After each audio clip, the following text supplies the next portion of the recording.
Bendito Padre Celestial, Dios de eterna bondad, de rica y abundantes misericordias, delante de tu divina presencia estamos, Señor. Te adoramos y te exaltamos porque solo tú eres digno de toda honra y de toda gloria. Perdona nuestros pecados, faltas y errores cometidos delante de ti, pues reconocemos que ante tu presencia no hay hombre que no peque. Pecamos en pensamientos, pecamos en palabras, pecamos en acciones. Considera nuestra humana fragilidad y ayúdanos cada día a cambiar en tu nombre. Padre bueno, te queremos presentar esta programación, que sea de mucha edificación, Señor.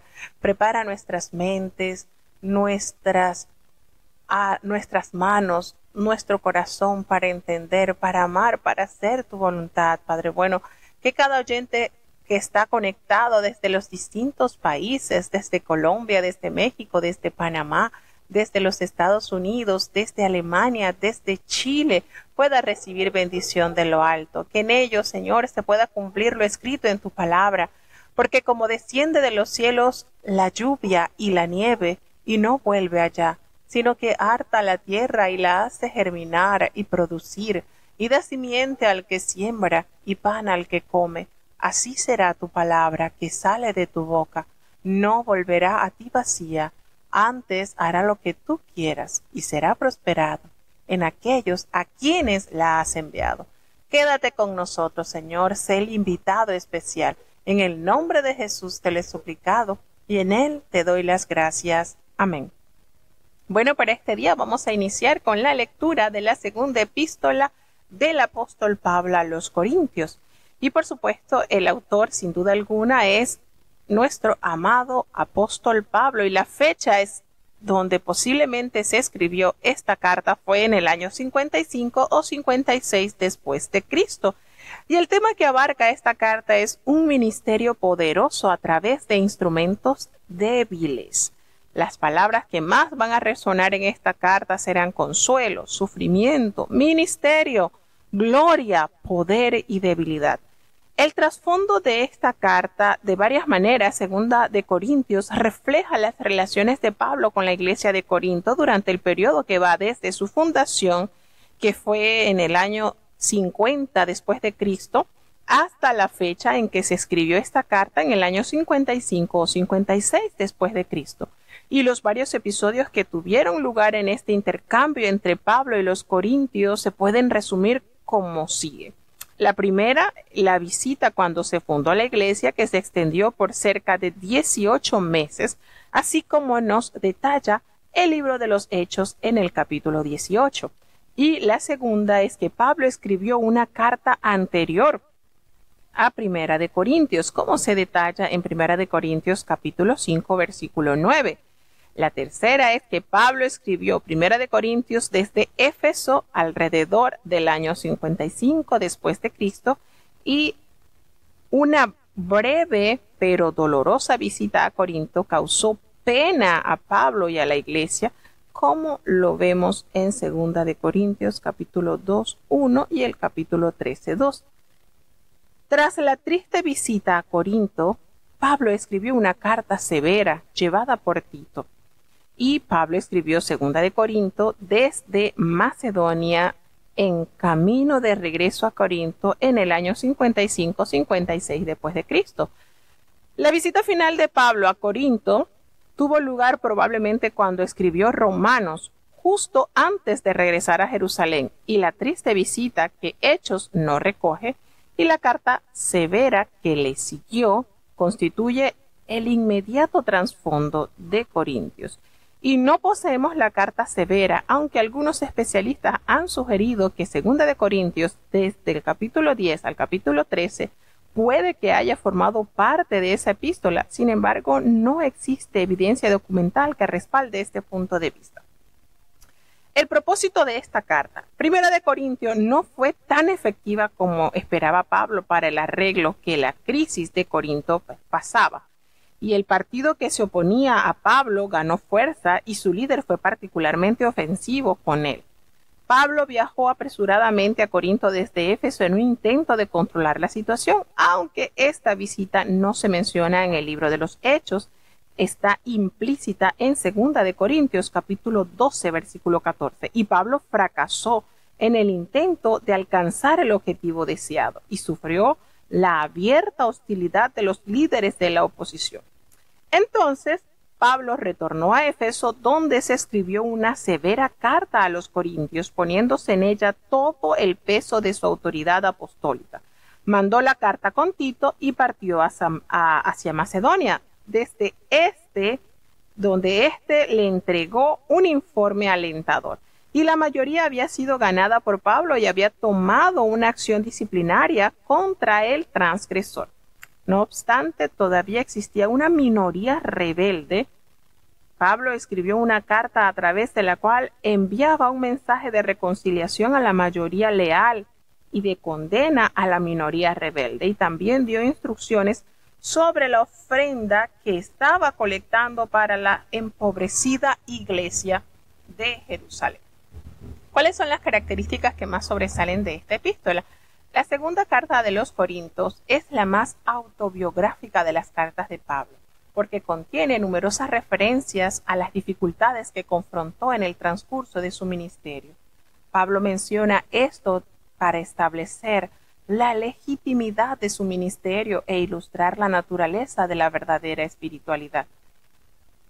En favor de su ministerio, Pablo abre su corazón mostrando su profunda emoción y confiesa su gran amor por los corintios, su ardiente celo por la gloria de Dios y su lealtad sin componedas hacia la verdad del Evangelio, y su ardiente indignación al enfrentar a aquellos que destruyen la fraternidad entre los miembros de la Iglesia. Su vida estaba atada a la vida de sus conversos y él no era un simple y frío profesional en el desempeño de su ministerio. Nos damos cuenta que el contenido de esta epístola puede dividirse en tres partes fundamentales. Los primeros 7 capítulos contienen la autodefensa de Pablo en relación con su conducta y ministerio. Explica el cambio en sus planes de visitar a Corinto y responde a los cargos de falta de severidad. Y al discutir el tema del ministerio cristiano, expone su naturaleza, sus problemas, sus motivaciones y sus responsabilidades. En la segunda parte, los capítulos 8 y 9 tratan de la ofrenda colectada por Pablo para los pobres santos de Judea, y Pablo insta a los corintios a ser liberales y a dar alegremente, de manera que Dios pueda bendecirlos en cada momento.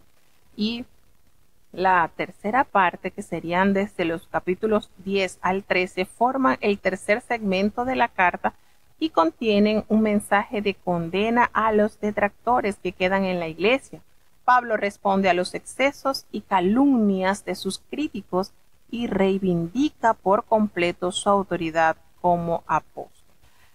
La segunda epístola a los Corintios es una valiosa guía para examinar nuestros propios motivos de servir al Señor, ya seamos pastores ordenados o evangelistas. Como un instrumento del Espíritu Santo, esta carta puede refinar nuestros motivos hasta que reflejemos la clase de entrega desinteresada que Cristo ejemplificó mejor que nadie, porque también encontramos en su siervo, en el apóstol Pablo, las instrucciones concernientes a servir de la mejor manera.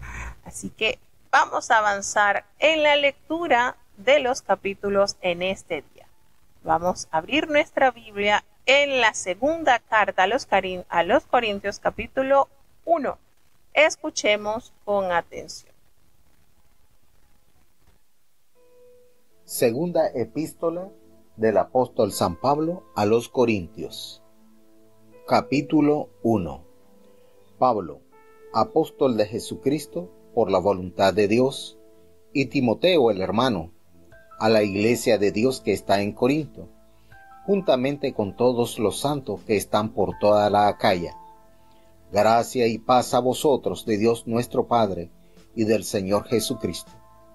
Bendito sea el Dios y Padre del Señor Jesucristo, el Padre de misericordias y el Dios de toda consolación, el cual nos consuela en todas nuestras tribulaciones, para que podamos también nosotros consolar a los que están en cualquiera angustia, con la consolación con que nosotros somos consolados de Dios. Porque de la manera que abundan en nosotros las aflicciones de Cristo, así abunda también por el mismo Cristo nuestra consolación. Mas, si somos atribulados, es por vuestra consolación y salud, la cual es obrada en el sufrir las mismas aflicciones que nosotros también padecemos. O, si somos consolados, es por vuestra consolación y salud. Y nuestra esperanza de vosotros es firme, estando ciertos que como sois compañeros de las aflicciones, así también lo sois de la consolación. Porque, hermanos, no queremos que ignoréis de nuestra tribulación que nos fue hecha en Asia, que sobremanera fuimos cargados sobre nuestras fuerzas de tal manera que estuviésemos en duda de la vida.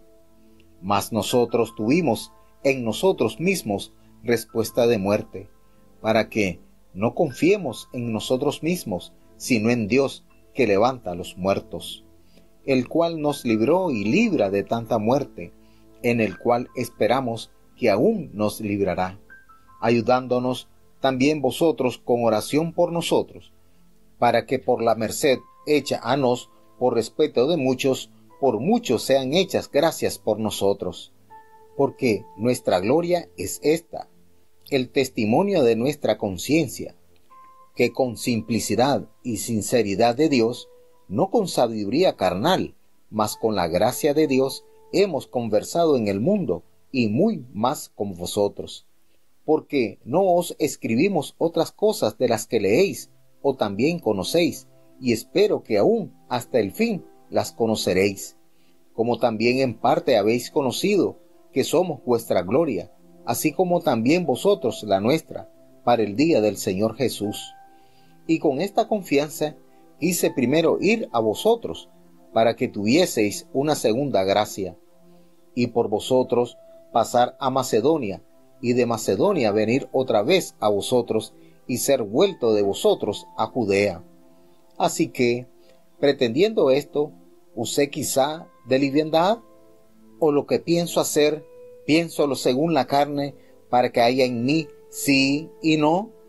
Antes, Dios fiel sabe que nuestra palabra para con vosotros no es sí y no, porque el Hijo de Dios, Jesucristo, que por nosotros ha sido entre vosotros predicado, por mí y Silvano y Timoteo, no ha sido sí y no, mas ha sido sí en él, porque todas las promesas de Dios son en él sí, y en él amén, por nosotros a gloria de Dios.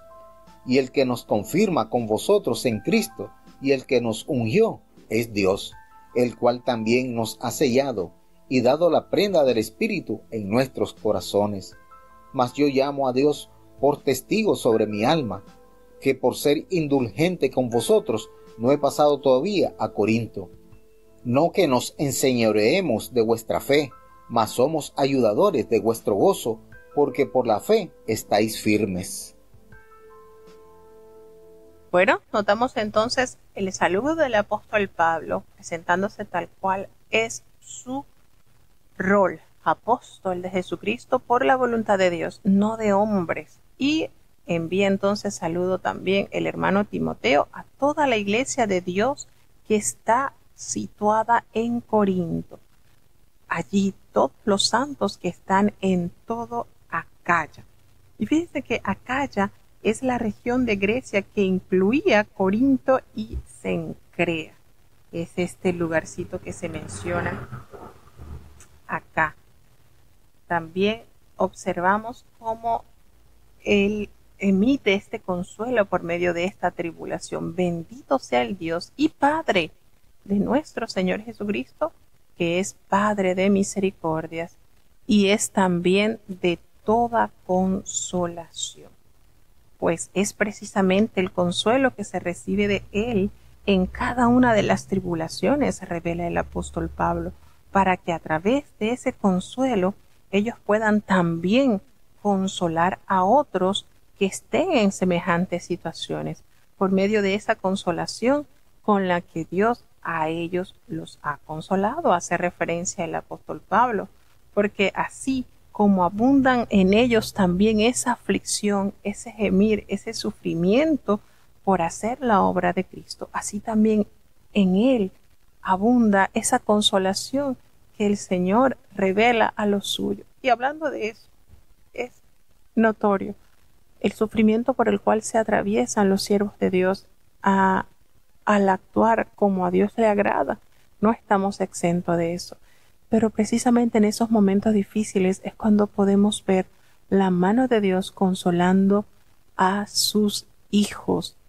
Y siempre recordando esa parte hermosa del Salmo, que es precisamente, aunque estemos en esos valles de sombra de muerte, no temer, porque Dios nos dará esa compañía y ese divino consuelo. Y el apóstol Pablo revela acá que a pesar de esas tribulaciones y de esas situaciones difíciles por las cuales están atravesando, el consuelo de Dios nunca les ha dejado de asistir. De modo que ese mismo consuelo se revierte en los que están alrededor del apóstol Pablo para también recibir ese consuelo de Dios.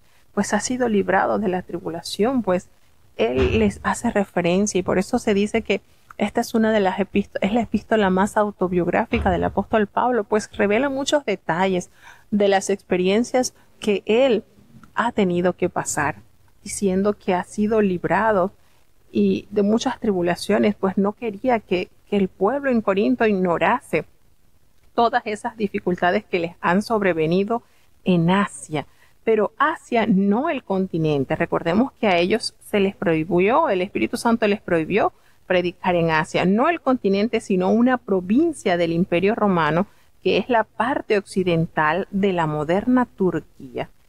Y él hace referencia a todas las tribulaciones que le vinieron a tal punto que estuvieron en gran manera atribulados, que pensaron ellos tener la vida perdida. Ya habían perdido toda esperanza de sobrevivir, pero en eso hubo algo maravilloso, que Dios, que es el que tiene el poder de resucitar a los muertos, los libró, los ha ayudado. Y fíjense cómo Él le conjuga en los diferentes tiempos. Él nos libró, nos libra, y es en quien esperamos que aún nos librará. El Señor en todos los distintos tiempos seguirá asistiendo a sus hijos de una manera especial. Pues eso es el resultado de hace el apóstol Pablo saber de esas oraciones que por muchas personas han sido elevadas a Dios a favor de este gran instrumento del Señor. Y el apóstol abre su corazón en una sinceridad y dice: nuestra gloria es esta, y el testimonio de nuestra conciencia es que con esa sencillez, con esa humildad, no con sabiduría humana, no es la capacidad humana, sino es la gracia de Dios, hemos sido conducidos en el mundo, y mucho más con ustedes, que son nuestros hijos engendrados en la fe, porque nosotros no les queremos escribir otra cosa, sino que ustedes entiendan qué es lo que realmente les va a beneficiar. Y les hace la referencia diciendo: con esta confianza nosotros estamos seguros de ir a ustedes para poder compartir lo que Dios nos ha dado. Pero él les explica que va a pasar a Macedonia, y desde Macedonia regresaría entonces a Corinto, de modo que allí él continúe su viaje hasta Judea, expresa. Y si Dios, y fíjense lo que le va diciendo, así que el proponerme esto, que quizás ustedes me van a ver que yo voy a ir con ligereza, o lo que pienso hacer es según la carne, porque hay en sí y mí, no. Fíjense cómo él va expresando esto, y la retórica de la pregunta de Pablo supone una respuesta negativa. No, por supuesto que no. Él no ha estado cambiando sus planes de manera frívola y vacilante, diciendo sí o no. Sus palabras y su ministerio han reflejado la fidelidad y la consistencia que viene de un siervo de Dios genuino. Pero, dice la referencia, Dios es fiel y nuestra palabra ha sido sí y no, ha sido de una sola manera, porque el Hijo de Jesucristo que está entre ustedes, que ha sido predicado por nosotros, por mí, por Silvano, por Timoteo, no ha sido así y no, más bien ha sido sí en él, haciendo la referencia entonces de la firmeza que han tenido los fundadores de la Iglesia de Dios en la Iglesia de Corinto, porque todas las promesas del Señor son en él sí y en él amén. Es decir, esa respuesta de Dios ha sido siempre afirmativa para los creyentes, porque todas las promesas del Señor son fieles y son eternas. Y esto los confirma en Cristo, quien es precisamente el que nos ha ungido en Dios. Les hace referencia el apóstol Pablo, y el cual nos ha sellado y nos ha dado las arras del Espíritu en nuestros corazones. Nos ha sellado, Dios nos ha marcado como pertenecientes a Él, y el Espíritu Santo mismo sirve de garantía, ese compromiso divino de completar esa obra perfecta en nosotros. De modo que Pablo retrasa su respuesta, su propuesta de visitar Corinto, debido a consideraciones con la iglesia. No puede sentirse alegre mientras ellos estuvieran tristes.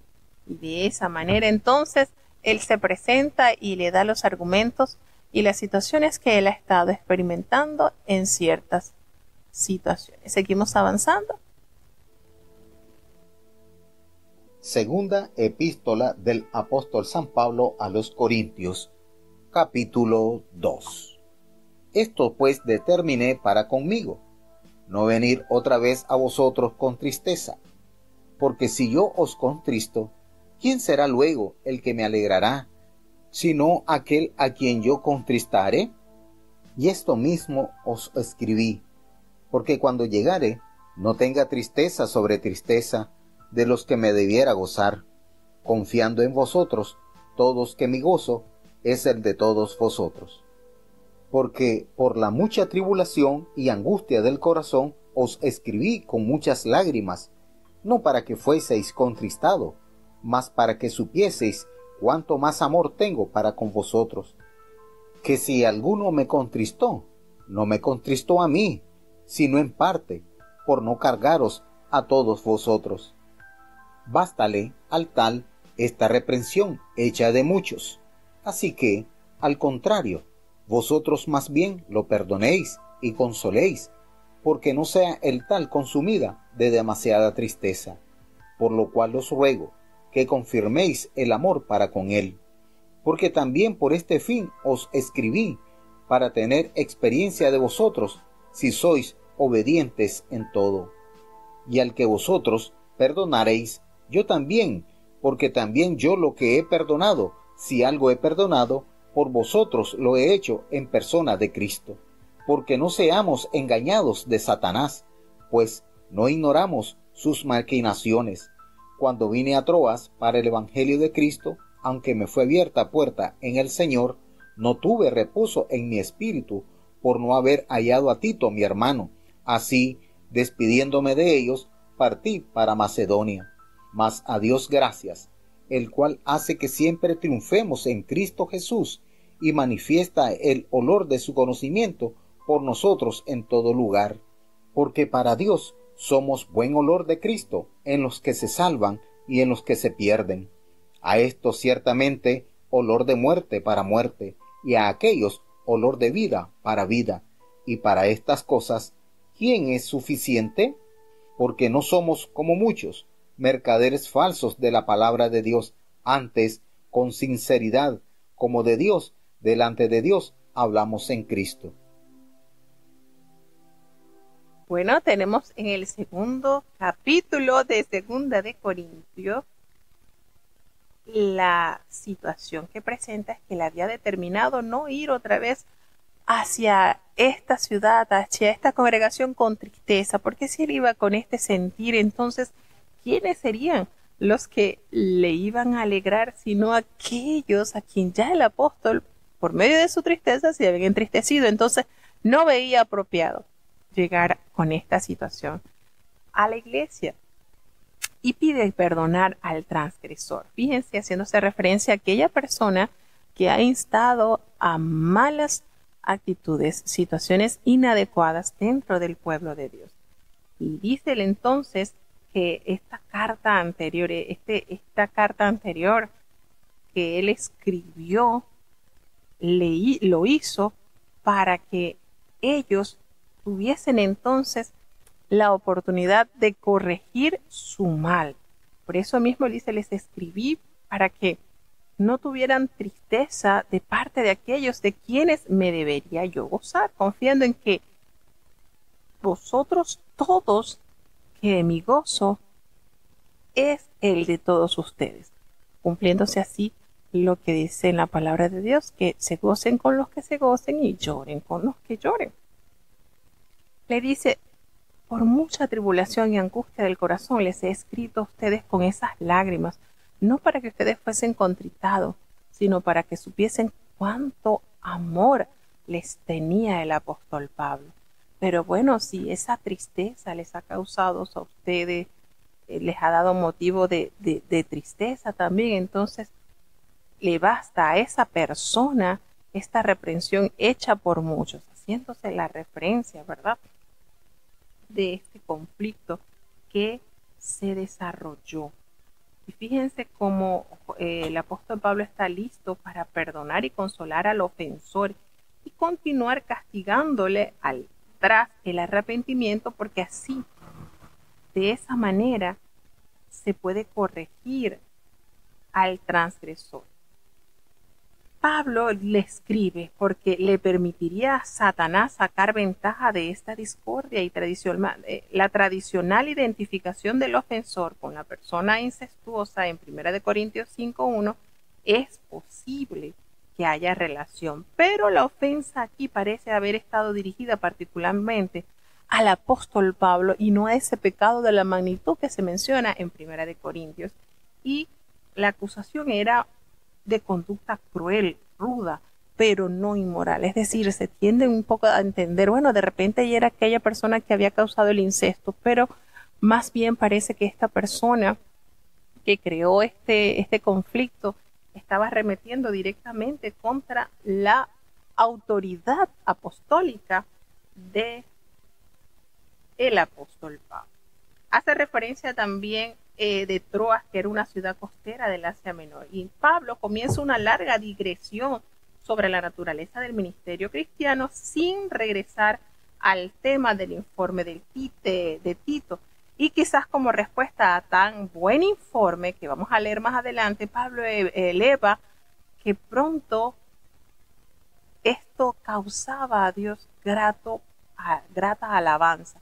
Aunque él abandonó Troas sintiéndose ansioso, ahora pues veía su experiencia como otro paso en la continua procesión triunfal hacia la gloria de Cristo. Y el triunfo, que hace referencia acá, se celebra en Roma con un desfile victorioso del ejército vencedor y su jefe al frente, y tanto los vencedores como los cautivos formaban parte de la procesión, y ambos grupos podrían disfrutar la fragancia de las especies que ardían mientras ésta se efectuaba. Cuando él hacía referencia a esto, el olor, sin embargo, significaba cosas diferentes para ambos grupos, y de la misma manera el grato olor de Cristo, que es el Evangelio, es para aquellos que se pierden, olor de muerte para muerte, porque representa y los conduce al castigo final. Los que se salvan hallan en el conocimiento de Cristo el grato olor de vida para vida, ya que significa ahora vida que conduce a la vida eterna, y para los cristianos tener igual interés por el destino final de otros es un asunto serio, lo cual da lugar a la pregunta del apóstol Pablo: ¿suficiente, digno, calificado o capaz? Y cuando hace referencia a los que están falsificando la palabra de Dios, difundiéndola solo como un medio de hacer dinero, sin comprender lo serio de la responsabilidad que esto se lleva al asumir este rol, porque no somos, dice el apóstol Pablo, como muchos que están compartiendo falsamente la palabra de Dios. No, es con sinceridad, así, delante de Dios hablamos para favorecer al mundo del conocimiento supremo en Cristo Jesús. Así que aquí estamos dándole una lectura y vamos rápidamente al siguiente capítulo. Segunda epístola del apóstol San Pablo a los Corintios, capítulo 3. ¿Comenzamos otra vez a alabarnos a nosotros mismos?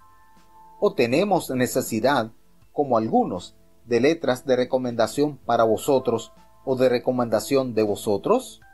Nuestras letras sois vosotros, escritas en nuestros corazones, sabidas y leídas de todos los hombres, siendo manifiestos que sois letra de Cristo, administrada de nosotros, escrita no con tinta, mas con el Espíritu del Dios vivo, no en tablas de piedra, sino en tablas de carne del corazón.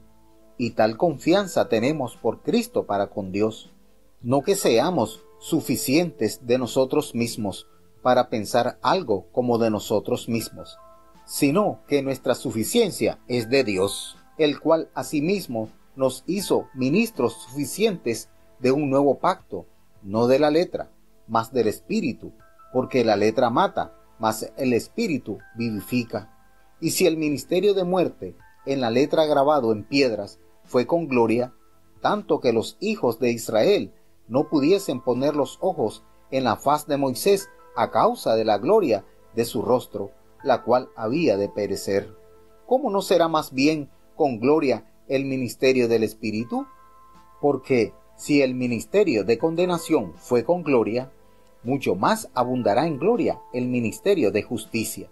Porque aún lo que fue glorioso no es glorioso en esta parte, en comparación de la excelente gloria. Porque si lo que perece tuvo gloria, mucho más será en gloria lo que permanece. Así que, teniendo tal esperanza, hablamos con mucha confianza, y no como Moisés, que ponía un velo sobre su faz, para que los hijos de Israel no pusiesen los ojos en el fin de lo que había de ser abolido. Empero, los sentidos de ellos se embotaron, porque hasta el día de hoy les queda el mismo velo, no descubierto en la lección del Antiguo Testamento, el cual por Cristo es quitado. Y aún hasta el día de hoy, cuando Moisés es leído, el velo está puesto sobre el corazón de ellos. Mas cuando se convirtieren al Señor, el velo se quitará, porque el Señor es el Espíritu, y donde hay el Espíritu del Señor, allí hay libertad. Por tanto, nosotros todos, mirando a cara descubierta, como en un espejo, la gloria del Señor, somos transformados de gloria en gloria, en la misma semejanza, como por el Espíritu del Señor.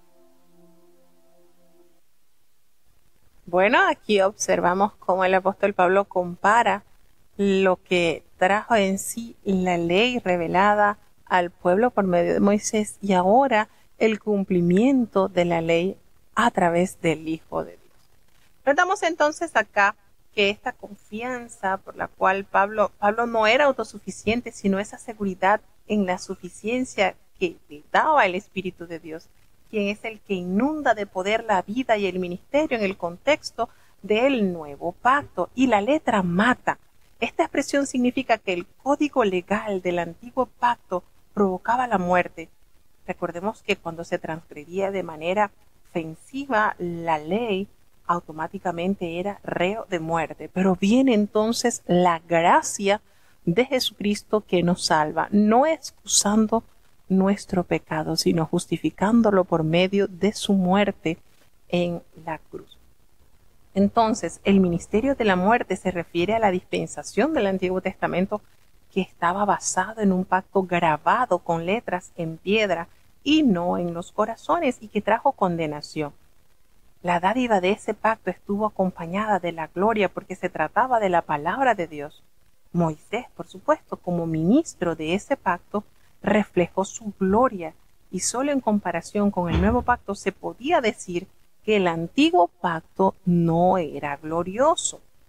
La confiada esperanza en la gloria eterna del nuevo pacto nos permite ser francos en comparación con Moisés, quien se cubriría con un velo el rostro para ocultar la naturaleza temporal de la gloria del antiguo pacto. Y el velo literal de Moisés representa el velo espiritual que impide a algunos que leen el antiguo pacto contemplar la gloria de la palabra de Dios, que es Cristo Jesús. Cuando Moisés dejaba al pueblo para estar en la presencia del Señor, se quitaba el velo. Hoy, bajo el nuevo pacto, volverse al Señor es sincerarse con el Espíritu, quien da libertad de llegar sin velo a la presencia de Dios en Cristo. Ahora, mirando como en un espejo, dice el apóstol, se refiere tanto a reflejar como a mirar adentro, mientras contemplamos la gloria del Señor. Como nosotros somos continuamente transformados en la misma imagen por el Espíritu del Señor, entonces nosotros, con gloria creciente, reflejamos lo que contemplamos. Y el apóstol Pablo entonces les da este argumento a los corintios, aclarándole así lo que es la palabra de Dios. Creer en la veracidad de la palabra de Dios nos es creer en esto, en la verdad de Dios, es la garantía de que es el Espíritu de Dios quien nos guía, y el crecimiento y la madurez en el cuerpo de Cristo como algo relacionado con nuestro hablar, con nuestro actuar. Todo esto nos da a entender que el Espíritu de Dios nos vivifica y que el nuevo pacto sellado por la sangre de Cristo nos trae total reconciliación con el Padre. Bueno, hasta aquí entonces vamos a tener la oración de cierre. Querido Padre Celestial, Dios de eterna bondad, de rica y abundantes misericordias, delante de tu divina presencia estamos, Señor. Te adoramos y te exaltamos porque solo tú eres digno de toda honra y de toda gloria. Señor, ¿a quién iremos? ¿A dónde iremos? Si solamente en ti hay palabras de vida eterna. Gracias por esta preciosa oportunidad que nos has concedido en esta oportunidad. Perdona nuestros pecados, faltas y errores cometidos delante de ti, Señor. Permite que cada uno de nuestros hermanos, Señor, conforme a sus distintos anhelos, a sus distintas necesidades, pueda hallar en ti, Señor, el oportuno socorro. Te seguimos presentando la niñez, los jóvenes, los adultos, los ancianitos, señores, delante de ti están. Gracias por estas fiestas espirituales que nos has concedido durante esta semana, a levantar a tus hijos con el poder glorioso de tu Espíritu, Señor. Gracias porque hemos sentido tu mover, tu presencia. Te adoramos, Señor, por la grandeza de tu amor. Sigue ayudando a tus hijos, sigue fortaleciendo, Señor, sanando, liberando, rescatando a aquellos que están oprimidos del pecado. Seguimos clamando a favor de los enfermos, Señor, porque para ti no hay nada imposible, Señor. Tú eres el mismo de ayer, hoy y por los siglos para siempre. Señor, seguimos clamando por la paz en el mundo. Ten compasión y ayúdanos cada día a confiar en ti. Quédate con nosotros, Señor, te necesitamos. En el dulce nombre de Jesús te lo he suplicado y en él te doy las gracias. Y ahora te pedimos, Señor, que el bendito amor de Dios, la gracia y la paz de nuestro Señor y Salvador Jesucristo, la compañía y la comunión de tu Espíritu Santo, quien es nuestro eterno Consolador, sea con cada uno de tus hijos, nos guarde desde ahora y para siempre. Amén.